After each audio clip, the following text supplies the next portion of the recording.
이 시간 함께 보실 말씀은 학개서 학개 2장을 보겠습니다.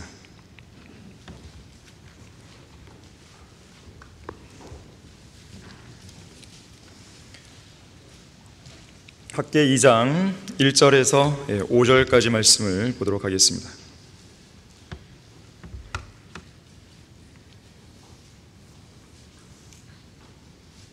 자, 1절 보시면 일곱째 달 21일에 선지자 학개를 통하여 주의 말씀이 임하여 말씀하시니라.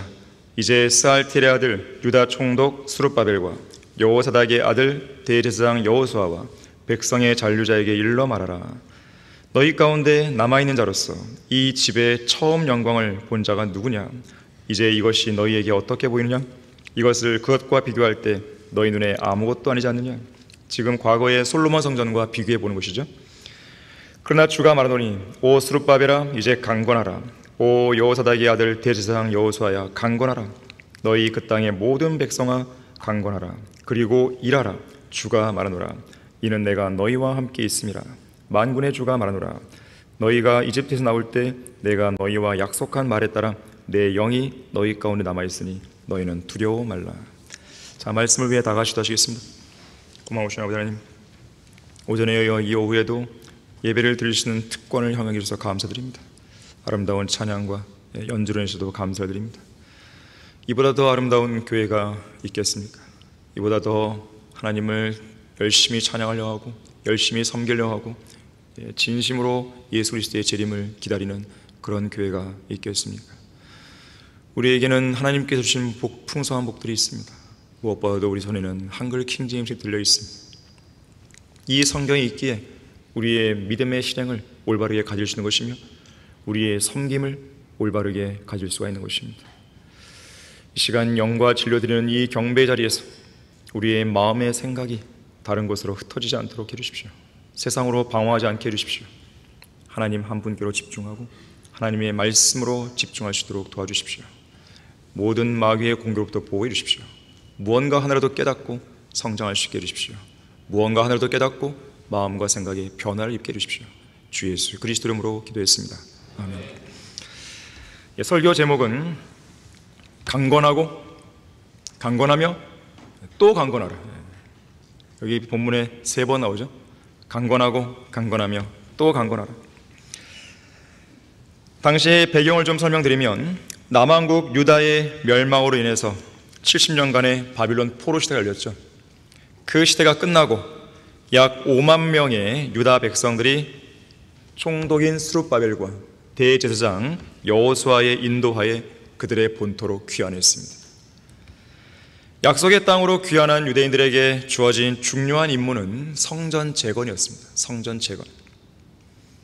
이 일은 페르시아의 코레스 왕의 칙령을 통해 이루어졌죠.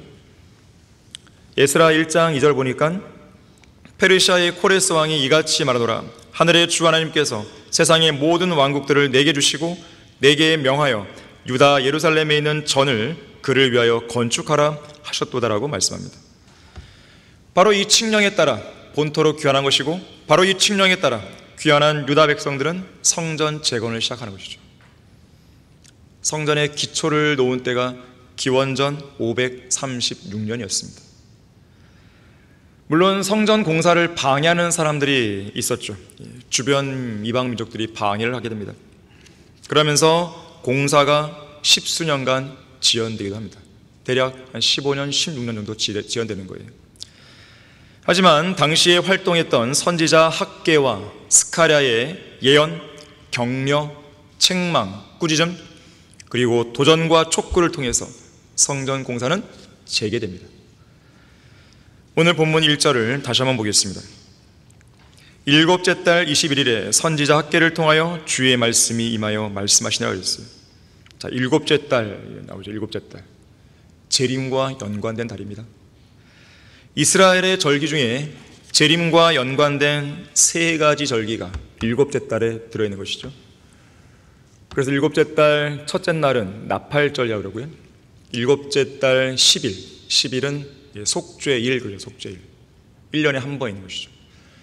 그리고 일곱째 달 15일부터 15일부터 21일까지 7일 동안 그리고 하루를 더해서 22일까지 전체 8일 동안 장막절을 지키게 됩니다.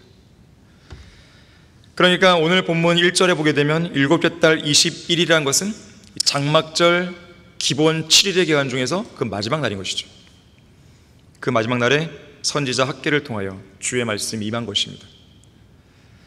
2절과 3절에서 이제 스알티엘 아들 유다 총독 스룹바벨과 여호사닥의 아들 대제사장 여호수아와 백성의 잔류자의 길로 말하라.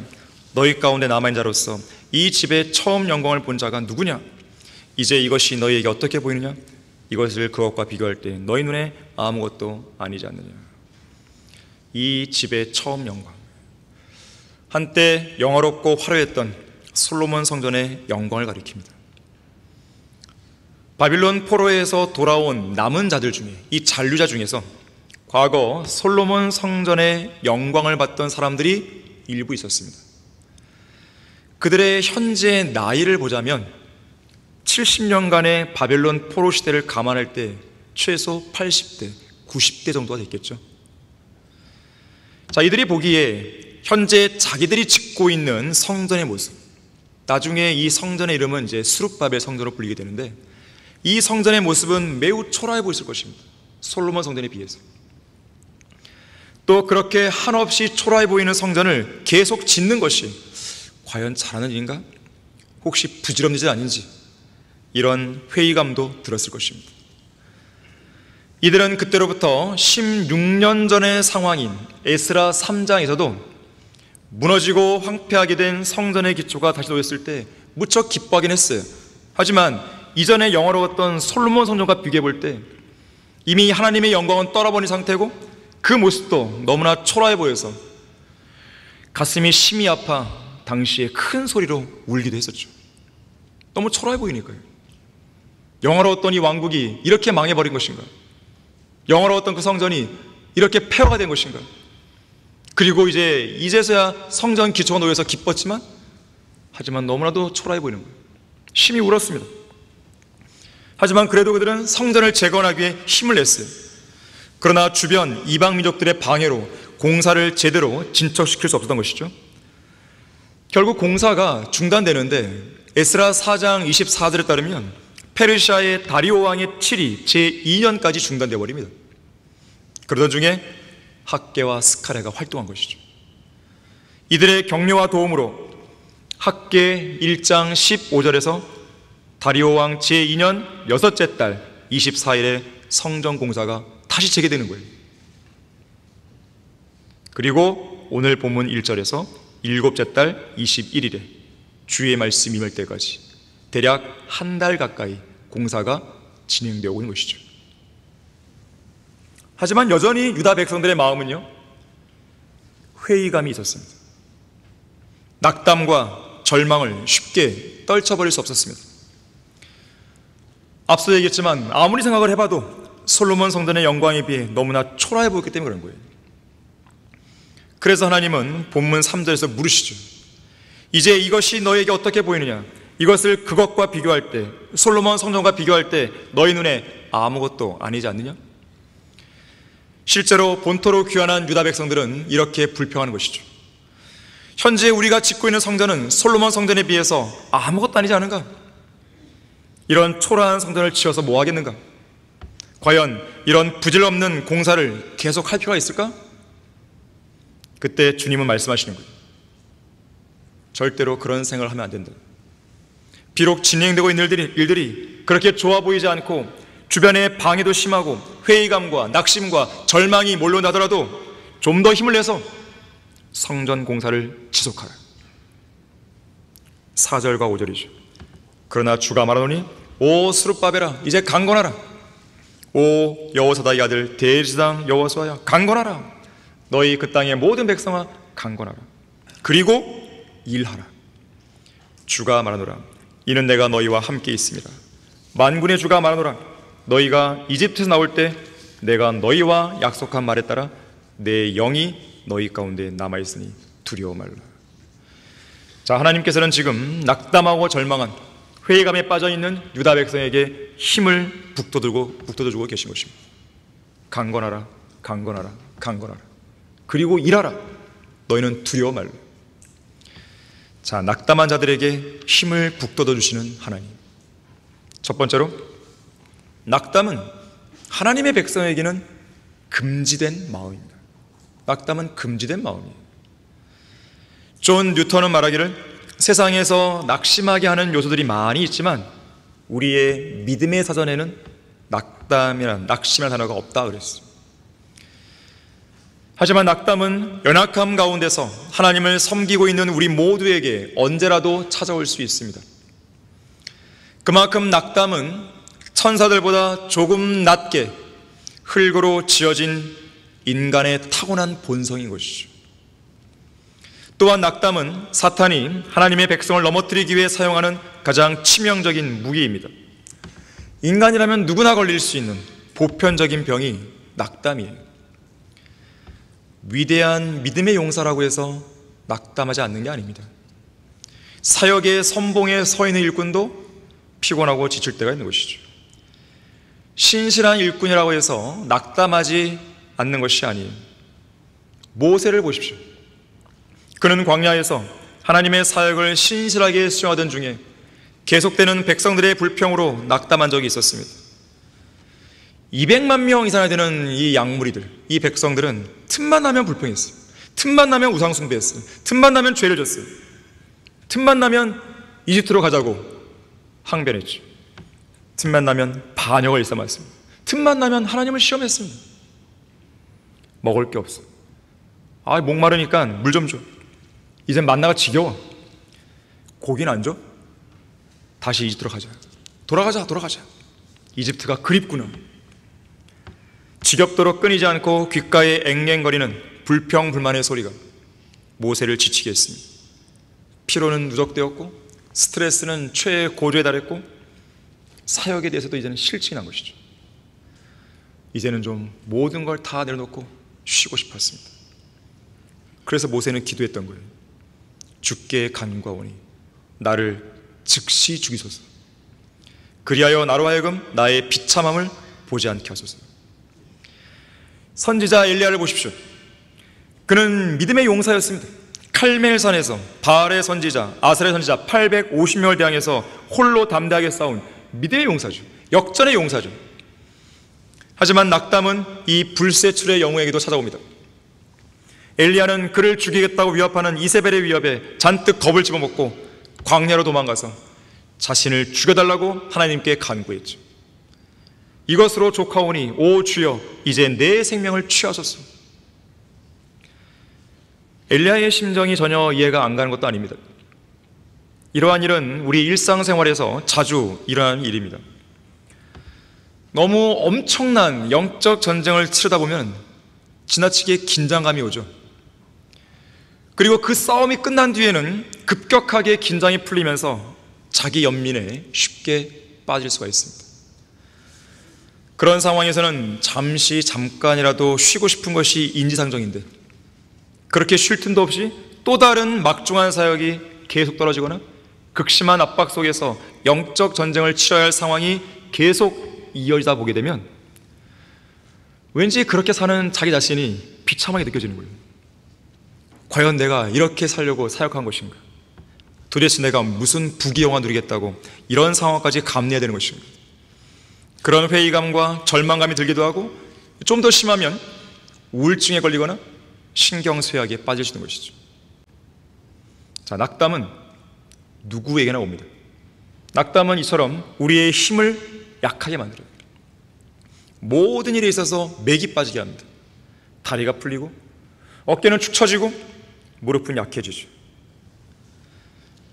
어떤 사람이 구원받은 그리스도인에게 심각한 해악이 되는 주요 병폐는 의기소침과 좌절이라고 했어요.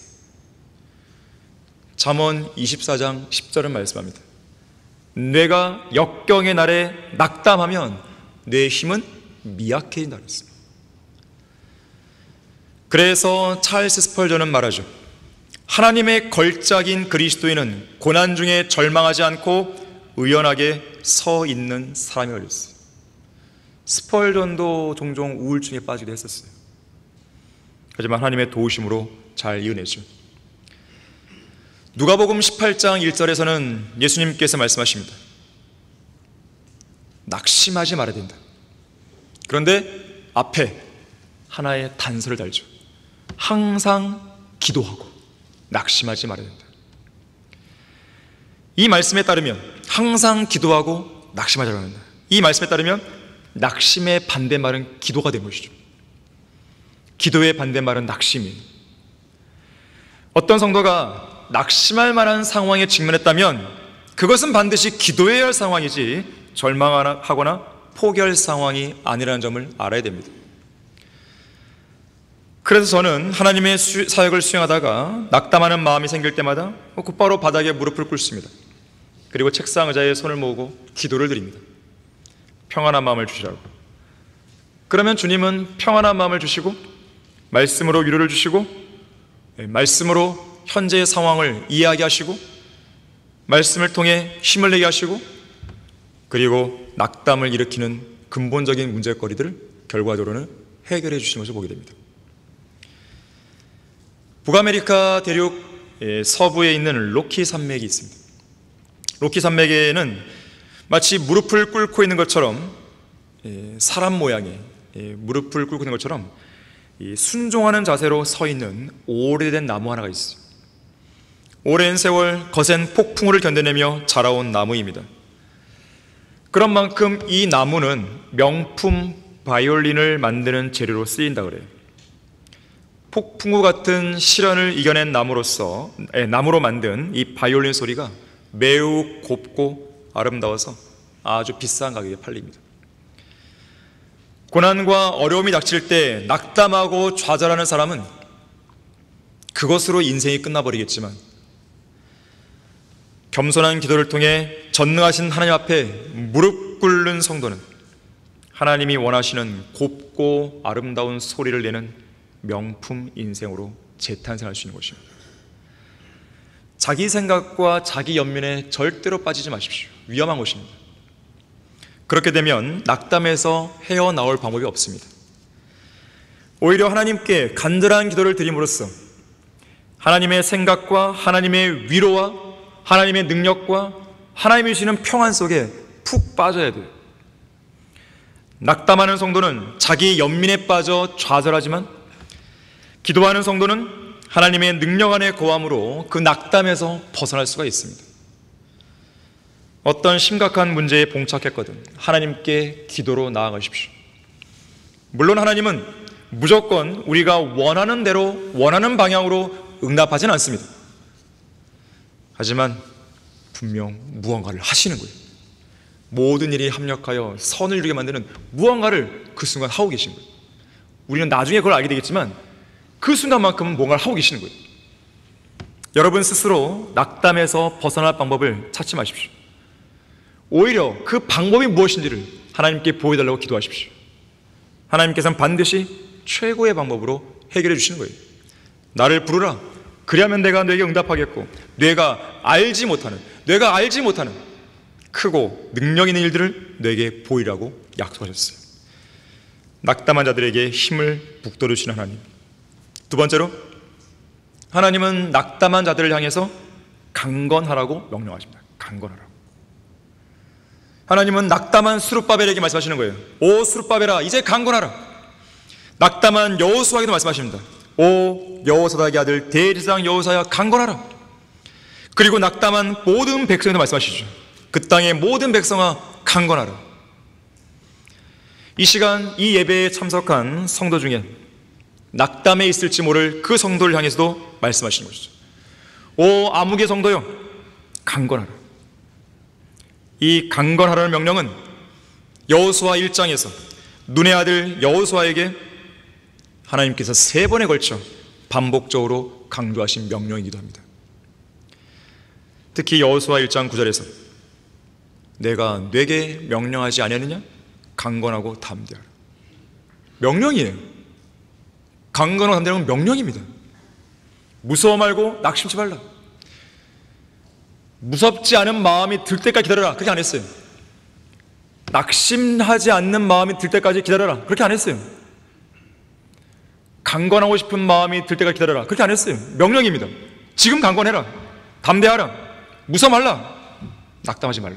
명령이에요. 하나님의 백성이 하나님의 명령에 따라서 하나님을 위해서 주님의 일을 수행할 때는 가장 필요한 덕목이 바로 이것입니다. 강건함, 담대함. 하나님께서 원하시는 일을 온전히 끝내기 위해서는, 완수하기 위해서는 강건해야 돼요. 담대해야 됩니다. 이러한 덕목이 절대적으로 필요합니다. 사도 바울은 그의 영적인 아들 디모데에게 말합니다. 너는 그리스도 예수 안에 있는 은혜 가운데서 강건하라. 조건이죠. 그리스도 예수의 은혜 가운데서, 예수 안에 있는 은혜 가운데서. 그 은혜는 예수 그리스도의 피를 통해 마련되었기 때문에 그 피를 생각하는 가운데 강건할 수가 있는 것이죠.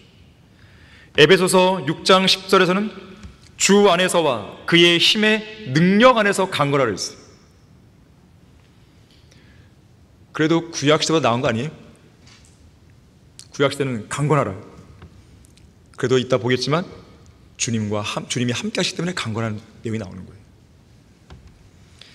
고린도전서 16장 13절에서는 깨어있으라. 믿음 안에 굳게 서라. 남자답게 처신하라. 강건하라. 형제든 자매든 남자답게. 그리스도인이라면 누구나 그리스도 안에서 강건하고 담대하여 남자답고 사나이답게 처신하며 싸울 필요가 있습니다.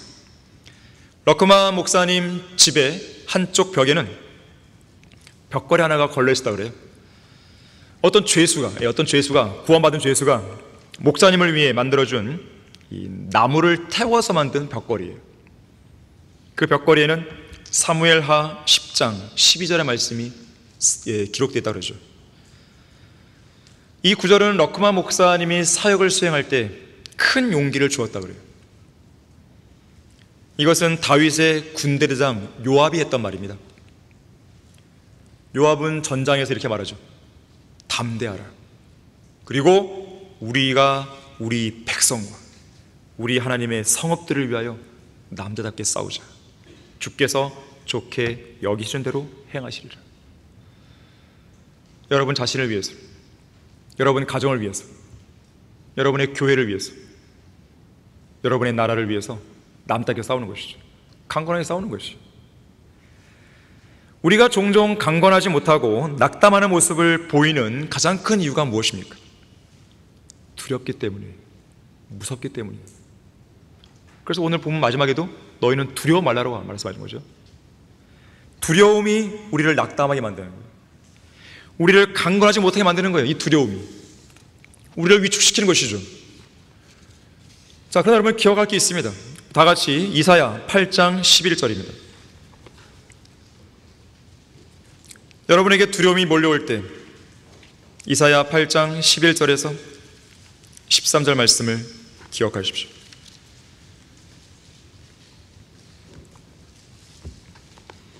이는 주께서 강하신 손으로 내게 그렇게 말씀하셨으며 또 나로 이 백성의 길에서 걷지 못하도록 내게 가르쳐 주시며 말씀하시기를 이 백성이 모든 사람들에게 동맹을 말할지라도 너희는 동맹을 말하지 말라.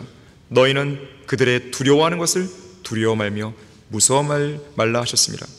만군의 주 그분을 거룩하게 하고 그로 너희의 두려움이 되게 하며 그로 너희의 무서움이 되게 하라. 사람을 두려워하기를 그치고 하나님을 두려워하라는 뜻이죠. 하나님을 두려워하는 것이 첫 번째가 되어야 됩니다. 사람들의 얼굴을 두려워할 필요가 없습니다. 사람들의 의견이나 사람들의 협박을 두려워할 필요가 없습니다. 사람들의 소문이나 사람들의 험담이 대상이 되는 것도 두려워할 필요가 없습니다. 흔히들 자기를 위협하는 사람들의 말을 따르지 않았을 때 일어날 결과를 두려워하는 경향이 있죠. 나를 위협하는 그 사람의 말을 안 들으면 왠지 큰일이 일어날 것 같잖아요. 그래서 두려워합니다. 주저하는 것이죠. 그러나 그리스도인들은 그래서는 안 됩니다. 사람들의 말을 따르지 않았을 때보다도 하나님의 말씀에 순종하지 않았을 때 일어날 보다 더 심각한 결과에 대해 더 많이 두려워야 되는 거예요. 내가 사람의 말을 안 따랐다 해서 그걸로 일어나는 결과보다도 하나님의 말씀을 내가 순종 안 했을 때 일어나는 그 결과를 더 두려워야 되는 거예요. 하나님을 두려워하는 그리스도인은 오직 하나님만 의지하고 바라봄으로써 담대한 용기를 얻습니다. 유다 지파의 사자이신 예수 그리스도를 믿음으로 바라보면서 사자의 심장과 같은 그 심장을 소유할 수 있는 것이죠. 요한일서 5장 14절입니다. 우리가 그의 안에서 가지는 담대함이 이것이니 그의 뜻대로 무엇이든지 구하면 그가 우리를 들으시는 것이라. 그래서 우리가 주님을 바라보는 거예요. 그래서 우리가 위의 것을 바라보는 것이죠. 그리스도인은 위의 것을 바라보는 사람이에요. 우리의 시민권은 하늘에 있고 우리가 장차 가야 할 본향이 바로 하늘에 있고 우리의 소망이신 그리스도께서 바로 그 하늘 위에 앉아 계시기 때문이죠. 또한 우리는 그곳으로부터 내려오실 주님을 기다리고 있으며 그 높은 곳에 거하시는 예수 그리스도로부터 힘과 능력을 우리는 기다리고 있는 것이죠. 시편 27편 14절에서 너는 주를 기다리라 담대하라 그리하면 그가 내 마음에 힘을 주시리라 내가 말하노니 주를 기다리라고 말씀합니다. 우리에게 담대함과 용기를 주시고 우리의 마음에 힘을 주시는 주님을 늘 기다려야 되는 것이죠. 기도에 응답하시는 주님의 능력을 기다려야 됩니다. 주님을 바라보면서 드리는 확신에 찬 그 기도가 우리에게 담대함을 주는 것이죠. 담대한 용기를 얻고 싶다면 오직 기도에 응답하시는 주님만을 바라봐야 되는 것입니다. 주는 나의 빛이요 나의 구원이시니 내가 누구를 두려워하려? 내가 누구를 두려워하려? 주님이 빛이신데 주님이 나의 구원이신데 내가 누구를 두려워하려? 주는 내 생명의 능력이시니 내가 누구를 무서워하려? 나의 생사 여탈권을 갖고 계신 분이 하나님이신데 내가 누굴 두려워하냐 이거예요. 하나님이 허락하셔야 내가 죽는 거죠. 상대방이 나를 위협한다고 해서 내가 죽는 겁니까? 하나님께서 허락해야 내가 쓰러지는 것이죠. 상대방이 뭐라고 해코지 한다고 해서 내가 쓰러지나요? 군대가 나를 대적하여 진칠지라도 내 마음은 두려워하지 아니하며 전쟁이 나를 대적하여 일어날지라도 그 가운데 나는 담대하리라. 이것이 진정한 용기예요. 시편 27편 1절과 3절 말씀이죠. 낙담한 자들에게 힘을 북돋아주시는 하나님. 세 번째로 우리가 강건할 수 있는 이유는 하나님께서 함께 하시기 때문이라고 오늘 본문 4절에서 말씀합니다. 내가 너희와 함께 있습니다. 내가 너희와 함께 있습니다. 뿐만 아니라 5절도 내 영이 너희 가운데 남아있다고 말씀하고 있죠. 성령 하나님께서는 내 안에 계시잖아요. 떠나지 않았단 말이에요. 상황이 잘못 돌아간다고 해서 성령 하나님이 어디 가버리신 게 아니란 말이에요. 내 안에 계속 계십니다. 하나님의 영이 함께하는 거예요. 하나님께서 우리에게 주신 것은 두려워하는 영이 아니라 했어요. 우리와 함께 하시는 하나님의 영은 우리가 담대할 수 있도록 해주는 영이죠. 가나안 정복 전쟁을 목전에 둔 여호수아에게 말씀하십니다. 강건하고 담대하라. 무서워 말고 낙심치 말라. 그렇게 명령하신 하나님께서는 이렇게 약속하시죠. 주 내 하나님이 내가 어디로 가든지 너와 함께함이라. 그렇게 하시면서 여호수아에게 힘을 북돋우신 거예요. 여호수아 1장 5절도 내 평생에 내 앞에 설 자가 아무도 없으리라. 내가 모세와 함께 하였던 것 같이 내가 너와도 함께하리니 내가 너와도 함께하리니 내가 너를 단념하지 아니하고 버리지 아니하리라. 약속을 믿어야 됩니다. 믿지 않기 때문에 두려운 거예요. 믿지 않기 때문에 낙심하는 것이죠. 실제로 하나님께서는 친히 하시기로 정하신 일은 절대 포기하지 않습니다. 그 일을 시키기 위해 누군가를 세웠다면 그 사람을 절대로 안 버리십니다. 지금 여호수아는 백성을 이끌고 약속의 땅으로 들어가야 하는 실로 중차대한 임무를 맡았던 거 아니겠습니까? 그러한 그를 하나님께서 내버려 두시거나 단념하시거나 포기할 이유가 어디 있어요? 만일 그렇게 할 여지가 있었다면 애초부터 여호수아를 안 세웠죠. 히브리서 13장 5절에서 내가 너를 떠나지 아니하고 너를 버리지 아니하라고 약속하셨습니다.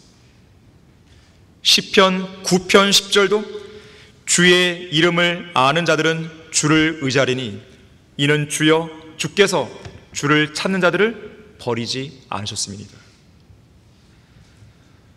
여러분은 누가복음 15장에 나오는 세 개의 비유를 아실 것이에요. 잃어버린 양의 비유, 잃어버린 은전의 비유, 잃어버린 아들, 탕자의 비유가 나옵니다. 중요한 것은 99마리의 양을 우리에 남겨두고 잃어버린 양 한 마리를 찾기 위해 모든 산을 헤매던 목자가 그 잃어버린 양을 찾았을 때 얼마나 기쁘겠어요? 자, 그런데 그 목자가 양을 찾은 것에만 만족하고 찾았네 이러고 그 양을 그 산에 홀로 내버려둔 채 혼자 산에서 내려왔겠어요? 또한 잃어버린 은전 한 개를 찾기 위해 온 집안을 샅샅이 뒤진 이 여인이 그 은전을 찾았을 때 얼마나 기뻤겠습니까? 자, 그런데 그 여인이 은전을 찾은 것에만 기뻐하고 그 장소에 그대로 놔둔 채 다른 일을 할 거라고 생각하십니까? 또한 잃어버린 아들을 오매불망 오늘 오나 내일 오나 하면서 간절히 기다리고 있었는데 저 멀리 길 모퉁이로 아들이 오는 모습을 보고 맨발로 뛰쳐나간 아버지가 아들을 만났을 때 얼마나 기뻤겠어요? 그런데 아들을 찾은 그 아버지가 그 아들을 만난 것에만 만족하고 길거리에 아들을 내버려둔 채 혼자 집으로 왔겠습니까? 그런 일은 아니라죠. 잃어버린 양을 찾은 목자는 그 양을 어깨에 메고 자신이 찾은 그 양과 함께 혼자가 아니라 함께 산에서 내려오는 거예요. 잃어버린 은전을 찾은 여인도 그 은전을 찾은 즉시 다시는 잃어버리지 않도록 자기 주머니에 꼭꼭 넣어두고 혹시라도 잘못 넣어둔 것 싶어서 또 확인하고 그렇게 그 은전을 자신의 몸에 함께 지니고 다니는 것이죠. 잃어버린 아들을 찾은 아버지 역시나 그 아들을 데리고 함께 집으로 돌아와서 가장 좋은 옷을 입혀주고 손에는 비싼 가락지를 끼워주고 발에는 좋은 신을 신겨주고 살찐 송아지를 잡아서 잔치를 벌이는 것이죠. 인자가 온 것은 잃어버린 자를 찾고 또 구원하려는 것이라고 했어요. 잃어버린 죄인들, 바로 우리를 찾아러 오신 예수님께서는 죄인이었던 우리 한 사람 한 사람을 찾고 구원하셨을 때 우리를 찾으시고 구원하신 그 순간부터 지금까지 우리와 함께 하신 것이고 지금도 우리와 함께 하시고 앞으로도 영원토록 우리와 함께 하시는 것이죠. 그리고 영원한 하나라 그 집으로 우리와 함께 들어가시는 거죠. 내가 확신하노니 사망이나 생명이나 천사들이나 정사들이나 권세들이나 현재의 일들이나 다가올 일들이나 높음이나 깊음이나 어떤 다른 피조물이라도 우리를 그리스도 예수 우리 주 안에 있는 하나님의 사랑에서 떼어놓을 수 없으리라. 약속은 분명히 있어요. 이 약속을 믿는 사람이 있고 믿지 않는 사람이 있습니다. 믿으면 용기와 담대함이 생기는 것이죠. 믿지 않으면 낙담과 절망이 찾아오는 것입니다. 1896년 영국 글래스고우 대학에서 아프리카 선교사 데이비드 리빙스턴에게 법학 박사학위를 수여할 때였습니다. 리빙스턴이 한마디 하려고 일어서자 모든 사람이 존경의 눈빛으로 그를 바라봤습니다. 리빙스턴은 아프리카의 뜨거운 열대 지방에서 오랜 시간 고군분투해온 선교 사역으로 인해서 몸이 무척 수척해져 있었어요. 외모도 볼품없게 보였을 뿐 아니라 사자에게 공격당한 상처로 인해서 왼쪽 팔은 축 처져 있었습니다. 하지만 당당하게 강단에 서는 리빙스턴은 어떠한 주저함도 없이 기쁨으로 다시 아프리카로 돌아가겠다는 결심을 표명하며 이렇게 힘주어 말합니다. 어쩌면 여러분은 제가 그곳에서 어떻게 살아왔는지, 그리고 절망의 땅 아프리카 대륙에서 절망적인 그 원주민들 가운데 섞여 살 때 저를 지금까지 지탱해주고 저를 붙들어온 것이 무엇인지에 관해 궁금할 것입니다. 그 질문에 대해서, 그 궁금증에 대해 답을 드리자면 그것은 바로 보라, 내가 세상 끝까지 너희와 항상 함께 있으려는 주님의 약속이었습니다. 저는 이 약속의 말씀에 저의 모든 것을 걸었고 그 말씀은 지금까지 단 한 번도 저를 낙담케 한 적이 없었습니다. 낙담한 자들에게 힘을 북돋우시는 하나님, 마지막 네 번째로 강건해야 하나님 일을 할 수 있습니다. 찰스 스펄전은 이렇게 설교합니다. 낙담은 사람들을 약하게 할 뿐 아니라 그들을 하나님을 섬기는 일에서 멀어지게 합니다. 선지자 학개가 그 땅의 모든 백성아 강건하라 그리고 일하라 이렇게 말한 것은 매우 의미심장한 말입니다. 왜냐하면 그들은 성전 재건을 중단했기 때문입니다. 그들은 이야기를 하고 논쟁하기 시작했습니다. 그들은 손에서 삽을 내려놓았습니다. 그들은 그저 일은 안 하고 그저 관찰하고 비평하고 예측하는 일에는 매우 지혜로웠습니다. 하지만 성전의 벽은 올라가지 않았습니다. 어떤 사람은 이전의 성전이 얼마나 큰지 정확하게 알았고, 또 어떤 사람은 그들의 현재 공사가 규정에 부합하지 않고 구조물도 과학적인 방식으로 세워지지 않았다고 불평합니다. 어떤 사람은 이 일에 반대하고 또 어떤 사람은 저 일에 반대하고 있습니다. 모두 다 다른 사람보다 현명한 사람인 것처럼 행동했고, 주님의 일은 중단된 채 터무니없는 대화와 논쟁과 생각으로 시간만 허비하고 있습니다. 우리가 낙담해 있을 때는 언제나 상황이 이런 식으로 진행됩니다. 실제로 그렇습니다. 강건해야 일을 진척시킬 수 있습니다. 강건해야 끝까지 싸울 수 있습니다. 강건해야 사역을 지속할 수 있으며, 강건해야 마지막까지 하나님을 올바르게 섬길 수 있습니다.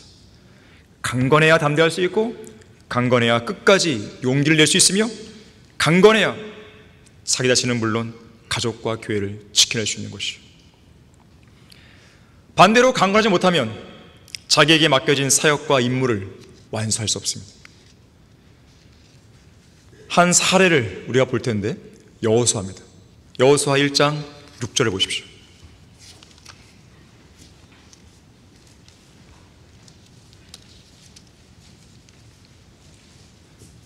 여호수아 1장 6절에서 강건하고 담대하라.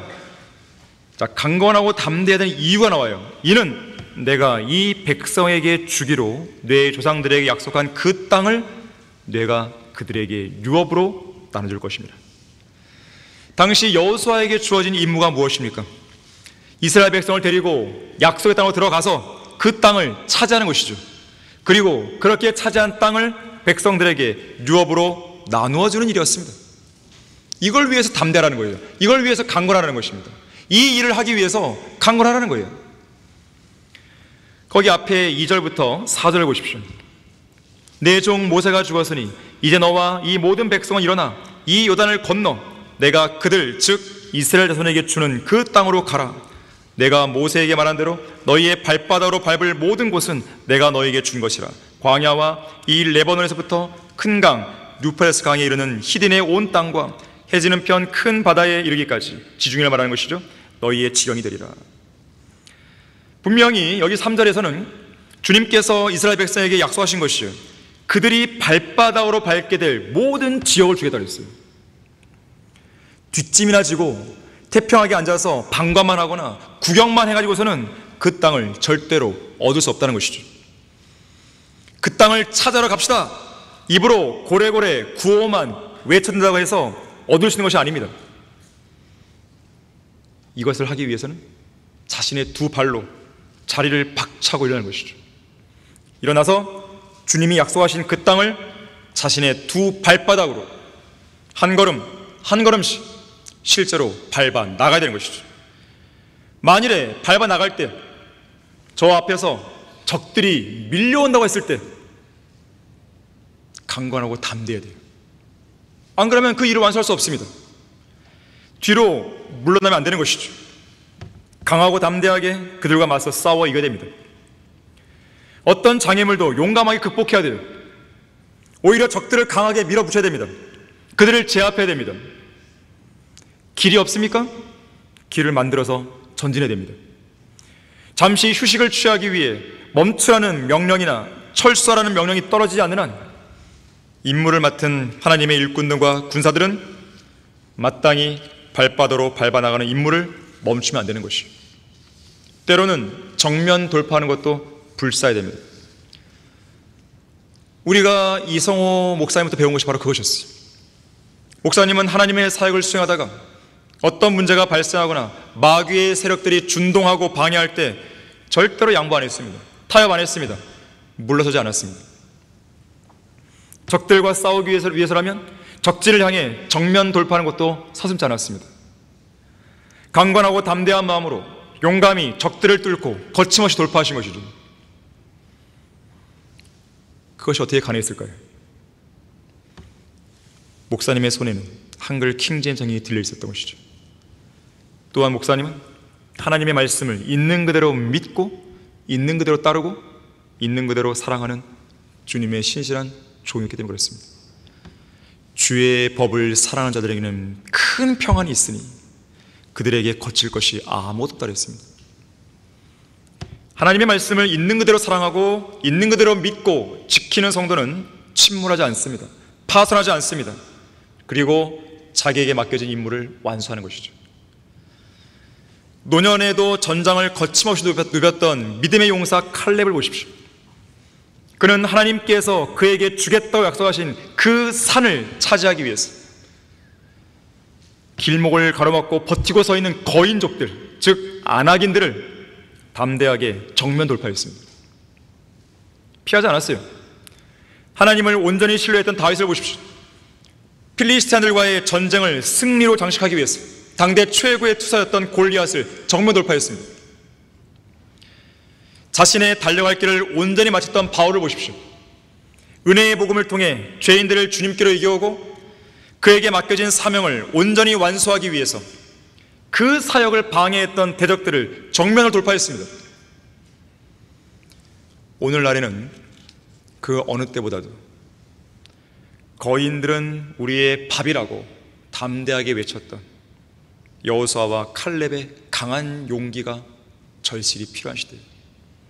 전쟁은 주님의 것이기에 골리앗을 우리에게 넘겨줄 것이라고 담대하게 외쳤던 다윗과 같은 강인한 심장이 필요한 시대인 것입니다.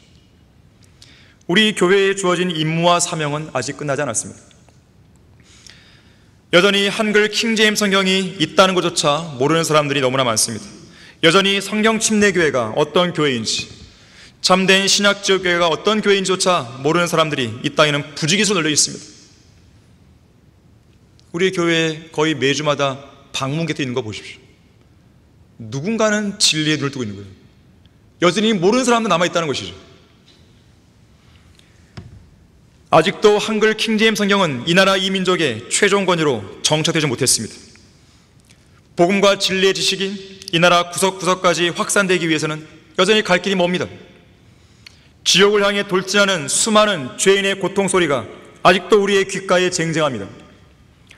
우리가 진리의 말씀으로 정복해야 할 땅과 산지는 여전히 많이 남아 있습니다. 우리가 제압해야 할 골리앗과 아낙인 같은 거인들도 여전히 많습니다. 우리 교회가 완수해야 할 임무와 사명은 완료형이 아니고 현재 진행형이에요. 하나님께서는 여러분에게 이 임무를 완수하기 위해서 분연히 떨쳐 일어날 것을 명령하고 계십니다. 강건하고 담대하게 일어나서 여러분의 발바닥으로, 여러분의 두 발로 여러분에게 부과된 그 지역을, 그 땅을 실제로 정복해 나갈 것을 명령하고 계시는 것이죠. 진리의 기치를 드높이는 행진을 우리는 멈춰서는 안 되는 것입니다. 결론을 맺겠습니다. 강건하고 강건하라는 이 명령에 힘을 얻은 당대의 유다 백성들은 기원전 515년경 성전의 기초가 놓인 지 약 20년 만에 성전을 완공하게 됩니다. 이름하여 스룹바벨 성전이에요. 모세는 여호수아에게 신명기 31장 8절에서 여호수아에게 힘을 북돋아주며 이렇게 말한 적이 있습니다. 내 앞에 가시는 분은 주시니라. 그분께서 너와 함께 하실 것이요 그분께서는 너를 단념하지도 않으시고 너를 버리지도 아니하시리니 두려워하지 말고 낙담하지도 말라. 우리를 사랑하시고 보호하시는 하나님의 약속은 너무나 확실하고 분명합니다. 그 약속은 우리가 어디로 가든지, 설령 그곳에 고난이나 위험이나 어려운 문제가 있다 하더라도 그 고난과 위험과 어려운 문제를 능히 해결해 줄 수 있는 하나님께서 우리와 함께 한다는 약속인 것이죠. 내가 세상 끝까지 너희와 항상 함께 있으리라.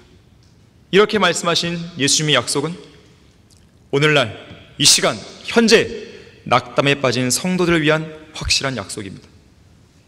우리는 이 약속의 말씀에 우리의 모든 걸 걸어야 됩니다. 이 약속은 단 한 번도 실패한 적이 없고, 또한 이 약속은 우리를 절대로 낙심시키지 않는 것이죠. 주님께서는 단 한순간도 여러분에게서 눈을 떼신 적이 없습니다. 우리 안에 영원히 내주하시는 주님은 우리 앞에서 강한 팔로 이끄시고, 우리의 등 뒤에서 힘있게 밀어주시고, 능하신 손으로 우리를 품에 안으시고 인도해 오시고 계십니다. 주님은 우리를 버리시거나 떠나지 않으시죠. 하늘나라를 향해 가는 믿음의 여정에서, 이 믿음의 항해에서 거센 폭풍이 불어오고 성남 파도가 일어난다고 해서 결코 낙담하면 안 됩니다. 반드시 하나님께서는 그 고난의 폭풍과 시련의 파도 한가운데서도 우리와 함께 하실 것이고, 또 우리를 목적지까지 안전하게 데려가신다는 이 사실, 이것을 잊지 말기 바라겠습니다. 자, 기도하겠습니다.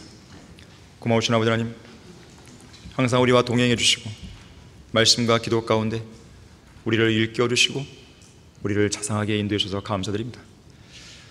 하나님의 섭리적인 손길을 자주 그리고 많이 경험하는 우리 교회 성도들이 될 수 있도록 인도해 주십시오. 하나님께서 얼마나 자상하신 분이신지, 얼마나 능력이 크신지, 성경에 나오는 그 하나님의 모습이 바로 우리의 실생활에서 느낄 수 있는, 경험할 수 있는 바로 그 하나님이신 것을 우리 성도들이 잊지 않게 해주십시오. 결코 이 자리에는 낙담하는 성도가 없게 해주십시오. 늘 강건하고 담대한 성도로서 성장하게 해주십시오. 주 예수 그리스도 이름으로 기도했습니다. 아멘. 다 같이